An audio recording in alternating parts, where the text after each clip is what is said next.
Hello students, last video में हमने light reflection is of two types and laws of reflection के बारे में स्टडी किया था. But in this part we will study deviation angle. तो first of all the definition of deviation angle. The angle formed between the incident ray when produced and the reflected ray. जो angle incident ray को produce करने पर and reflected ray के बीच में बनता है उस एंगल को हम कहते हैं deviation angle. In this figure, we will make the deviation angle. This is the incident ray. As you can see that AB is the incident ray here and BC is the reflected ray here. As the definition state that incident ray when produced. तो अब incident ray को हम produce करेंगे. देखो इस B point से इसको ऐसे सीधी जो है हम ऐसे प्रोड्यूस करेंगे. Let the produced incident ray be BD. इसको हमने नाम दे दिया at D पॉइंट. उसके बाद इस इंसिडेंट रे ए बी को हमने प्रोड्यूस कर दिया डी तक, टू पॉइंट डी. अब इन और रिफ्लेक्टेड रे है ये बी सी, तो इन दोनों के बीच में जो ये एंगल बना है, this complete angle is called to be deviation angle.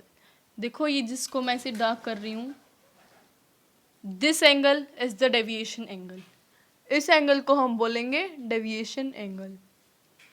उसके बाद इसकी डेरिवेशन करेंगे अगर हम, तो ये देखो AD is a straight line.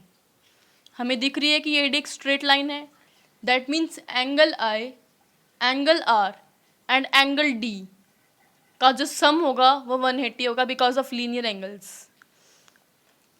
ये देखो angle I plus angle R plus angle D is equal to 180.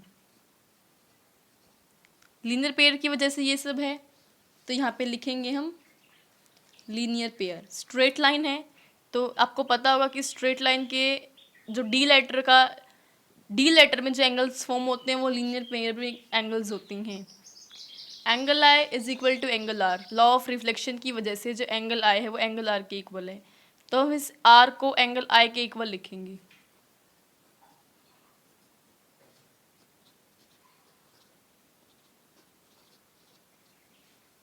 To angle I plus angle D is equal to 180. Then angle D is 180 minus 2I. I think it's clear to you. No rocket science. Simple सी बात है कि जो ये तीनों angles हैं linear pair form कर रही हैं. लीनियर पेयर हमने लिख भी दिया, angle I plus angle R plus angle D is equal to 180 linear pair. उसके बाद जो एंगल I है वो एंगल R के इक्वल है according to law of reflection. तो उसके बाद हमने R को भी जो है I लिख दिया. उसके बाद I plus I two angle I plus angle D is equal to 180. तो D को हम इधर रखेंगे, टू एंगल I को ट्रांसपोज कर दिया, 180 माइनस टू एंगल I.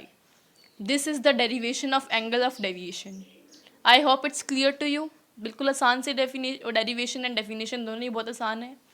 उसके बाद आपको क्वेश्चन ऐसे भी कर सकते एग्जामिनर की angle I is 45 then find angle D. अगर एंगल I 45 दे दिया तो हमें एंगल D निकालना. सिंपल सी बात है, 45 इंटू 2 90, 180 माइनस 90 90.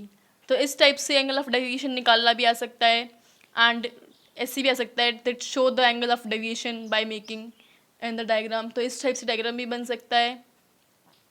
बस इसमें ऐसा और कुछ खास बात नहीं है. Okay then, it's all for today. Please like, share and subscribe my channel.